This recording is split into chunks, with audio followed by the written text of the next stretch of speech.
예수님은 생전에 제자들에게 말씀하셨던 대로 사람들에게 넘겨져 십자가에서 죽임을 당하시고 제3일 만에 부활하셨습니다. 다시 살아나신 예수님은 이 땅에 40일 동안 계셨습니다.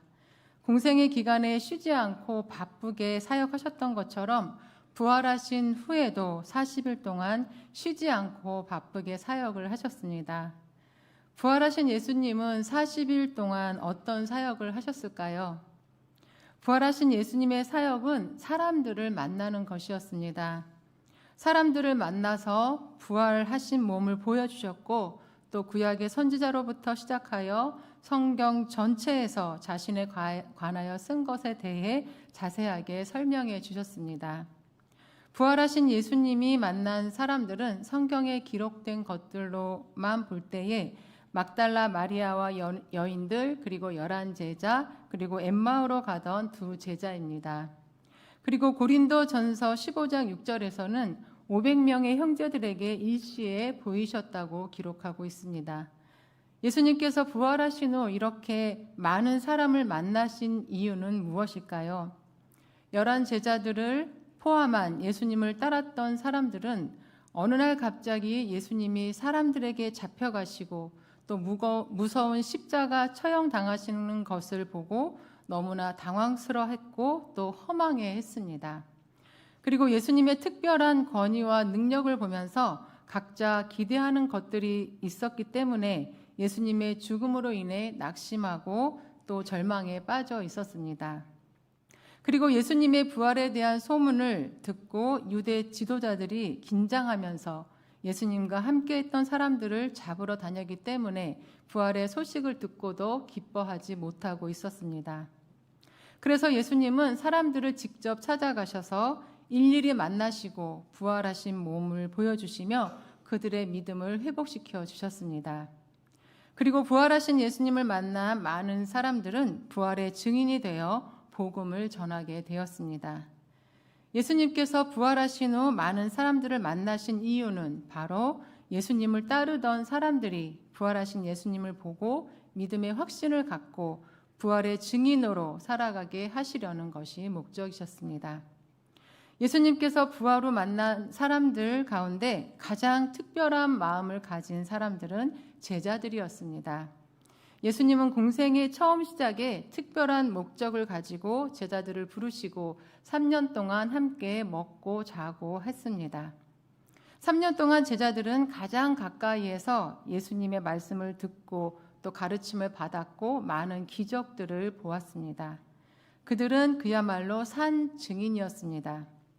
그런 제자들에게 부활하신 예수님은 3번이나 찾아가셔서 만나주셨습니다. 첫 번째 만나셨을 때는 평강을 주시며 두려움에 떨고 있는 제자들이 더 이상 두려워하지 않게 하셨습니다. 그리고 두 번째 만남에서는 못자국 난 손과 발 그리고 창에 찔린 옆구리를 보여주시면서 확실한 믿음을 갖게 하셨습니다. 세 번째 만남에서는 디베랴 호수에 나타나셔서 처음 제자들을 부르실 때와 같이 너희에게 고기가 있느냐 물으시면서 사람을 낚는 어부의 소명을 생각나게 해주셨습니다.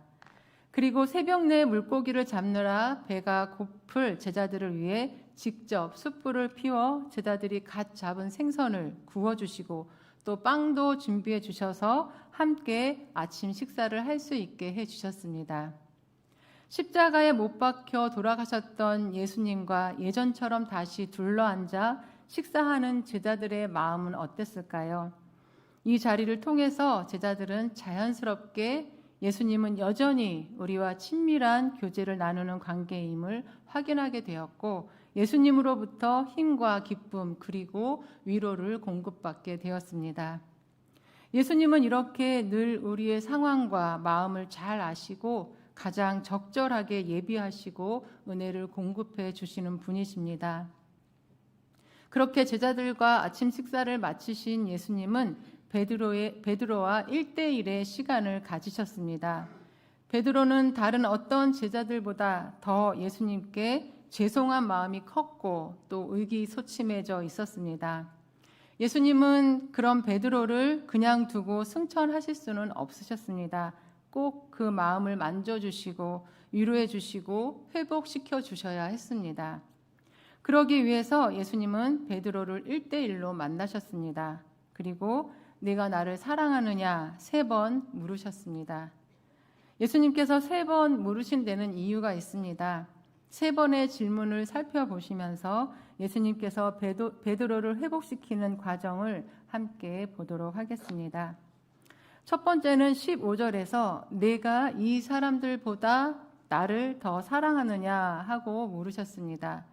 이 질문을 들으면 떠오르는 것이 있습니다. 마가복음 14장 27절에서 예수님은 제자들에게 너희가 다 나를 버릴 것이다 라고 예언을 하셨습니다. 그때 베드로는 마가복음 14장 29절에서 다 버릴지라도 나는 그러지 않겠나이다 라고 하면서 장담을 했습니다. 그러나 베드로는 그 후 예수님을 3번 부인하며 배반을 했습니다. 그 실수로 인해 그동안 베드로가 예수님을 가장 사랑한다고 하며 예수님 가장 가까이에서 수제자 역할을 했던 모든 고백과 수고가 부정되어 버렸습니다. 그 한 번의 실수가 너무나 큰 실수였기 때문에 그동안 했던 모든 것들이 진심이 아닌 것이 되어버렸습니다. 예수님을 부인하며 배반한 사실을 아는 사람이 있다면 그 사람은 베드로의 그동안의 모든 행동이 거짓이었다고 했을 것입니다. 그래서 베드로는 부활하신 예수님 앞에서 제가 예수님을 누구보다 사랑합니다 라고 말할 수 없었고 고개도 들 수 없었습니다.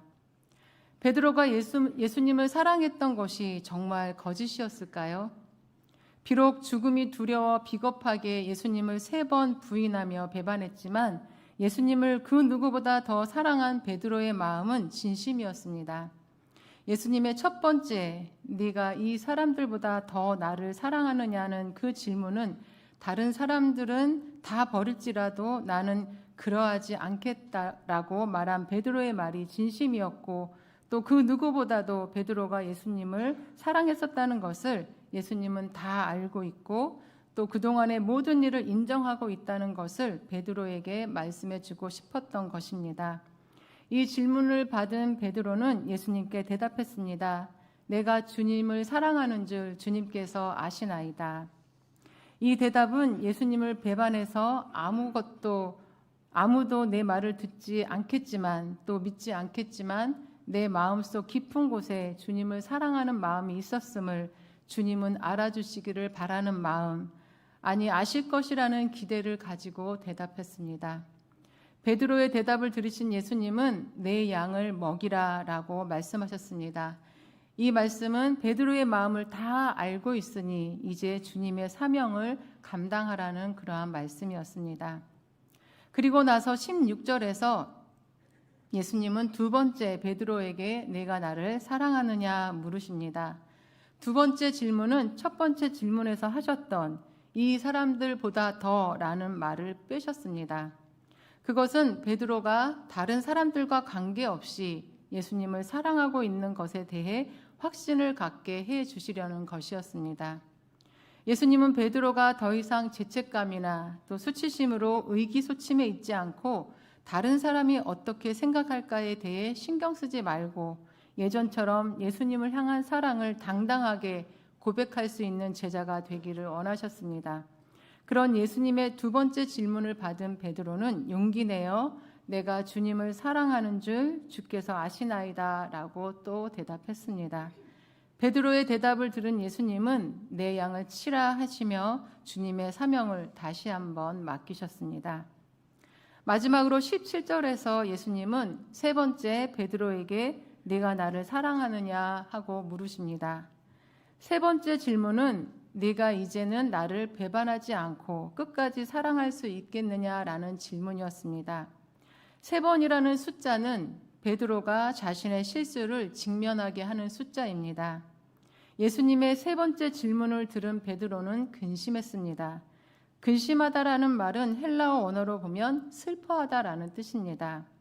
예수님께서 3번 물으실 때 베드로 자신이 예수님을 3번 부인했던 일이 떠올랐습니다. 그리고 마음이 슬펐습니다.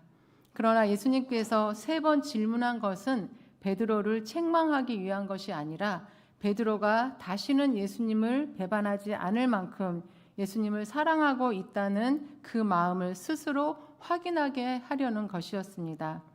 그래야 앞으로 양을 먹이고 치고 자라게 할 수 있기 때문입니다. 자기가 죽임을 당할까 봐 두려워 도망하는 마음으로는 앞으로 일어날 핍박과 고난을 이겨낼 수 없기 때문에 목숨 걸고 예수님을 사랑해야 복음을 전할 수 있기 때문에 예수님을 향한 사랑에 대해 그렇게 물으신 것입니다. 베드로는 그렇게 묻는 예수님께 슬퍼하며 대답했습니다. 17절 중반부를 보시면 베드로가 근심하여 이르되 주님 모든 것을 아시오매 내가 주님을 사랑하는 줄을 주님께서 아시나이다 라고 대답했습니다. 그 대답은 이미 예수님을 배반한 것에 대해 통곡하며 회개했고 다시는 그런 일을 하지 않으리라 다짐했던 자신의 마음을 예수님은 다 알고 계실 것이라 믿으며 고백한 것이었습니다. 베드로의 대답을 들은 예수님은 다시 한번 내 양을 먹이라 하시면서 주님의 어린 양을 베드로에게 맡기셨습니다. 부활하신 예수님은 우리에게 영원한 승리와 생명을 주십니다. 뿐만 아니라 늘 가까이 다가오셔서 우리를 전인적으로 회복시켜 주셔서 주어진 사명을 감당할 수 있게 해 주십니다. 사람들은 한 번의 실수로 그동안 해온 모든 것을 부정하고 인정해 주지 않더라도 우리 예수님은 우리의 상황을 이해하시고 그동안 어떤 마음으로 헌신했는지 어떤 마음으로 주님을 따랐는지 너무나 잘 아시며 모든 것을 인정해 주시는 분이십니다. 부활의 예수님은 낙심한 여인들과 제자들 그리고 실수하여 의기소침해 있는 베드로를 찾아가셔서 예수님에 대한 사랑을 스스로 확인하게 하시고 사명을 회복하게 하신 것처럼 우리에게도 찾아오셔서 다시금 일어날 수 있게 모든 것을 회복시켜 주시는 분이십니다.